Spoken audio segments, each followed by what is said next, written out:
شہباز صاحب کی والدہ جو کہ بہت صالح خاتون ہیں، میں نے ان کو جب دیکھا حضور علیہ السلام کی محبت میں دیکھا، اور یقیناً ان کی میں جو حضور علیہ السلام کی محبت ہے وہ ان کی والدہ کا ہی تربیت کا نتیجہ ہے۔ اللہ تعالیٰ ان کو بہت عزتیں عطا فرمائے۔ انہوں نے فرمایا ہے کہ ایک نعت شریف میں بھی پڑھ دوں۔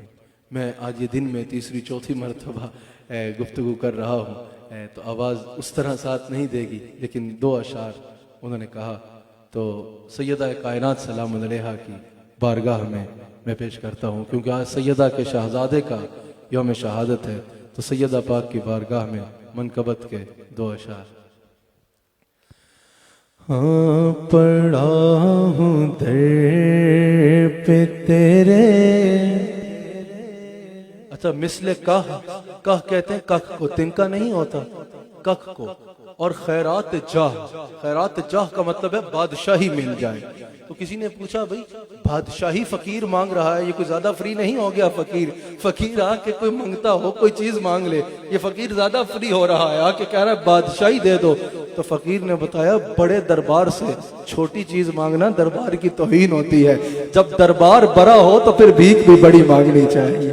دربار بڑا ہو۔ ایک بات سنا دوں پھر آپ یہ کلام سنیں مانگنے کے لیے۔ ایک دفعہ حضور کے امام حسین کے شہزادوں میں سے کسی کو حاتم طائی کی اولاد کا کوئی بندہ ملا، حاتم طائی کی اولاد میں سے کوئی ملا، اور اس نے کہا میرا باپ حاتم طائی بڑا سخی ہے۔ اس نے کہا کیا سخاوت ہے بھائی اس کی؟ کہا کہ اس کے محل کے 100 دروازے ہیں، ایک دن میں معین صاحب اگر ایک سائل 100 دروازوں پہ بھیک مانگنے آ جائے تو وہ اسے شرمندہ نہیں کرتا کہ ابھی تو لے کے گیا ہے پھر آ گیا، ایک سائل کو وہ 100 دروازوں سے یکساں بھیک دیتا ہے، اس لیے اس سے بڑا سخی شہباز صاحب اور کوئی نہیں۔ حضور کے شہزادے نے کہا اس کو بھی کوئی سخی کہتے ہیں؟ 99 دروازوں پہ بھیک مانگنے کے بعد اس کو 100ویں پہ جانے کی ضرورت پڑی۔ آؤ سنو ہمارا نانا کیسا سخی ہے۔ اگر ہمارے نانے کے دربار سے کوئی ایک بار بھیک مانگ لینا تو اس کو قیامت تک دوبارہ مانگنے کی ضرورت نہیں رہتی۔ تو جب سخیوں سے مانگا جائے، بڑوں سے مانگا جائے تو بڑی خیرات مانگی جاتی ہے۔ آپ سب بھی پڑھ سکیں تو پڑھ لیں، ورنہ دل میں سیدہ کے حضور عقیدت رکھ کے میرے ساتھ مل جائیں۔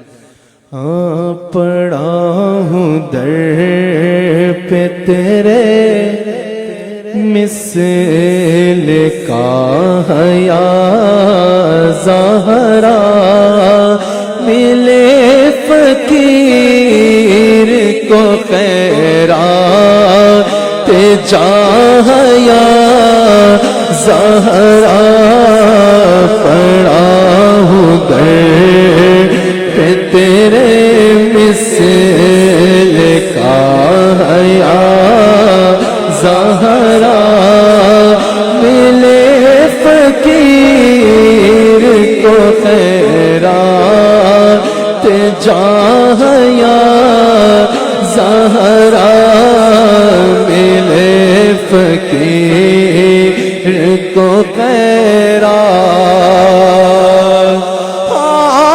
مقام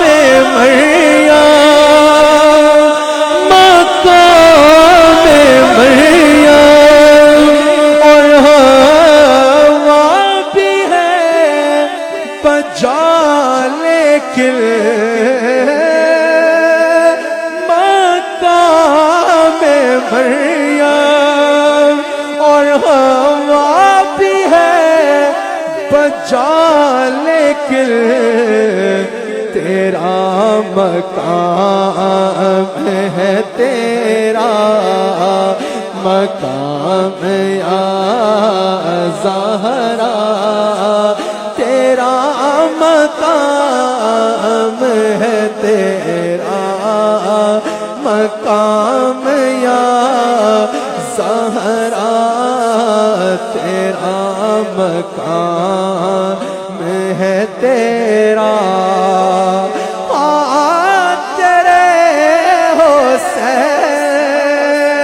تیرے حسین تیرے حسین کا کردار دیکھ کر اب تک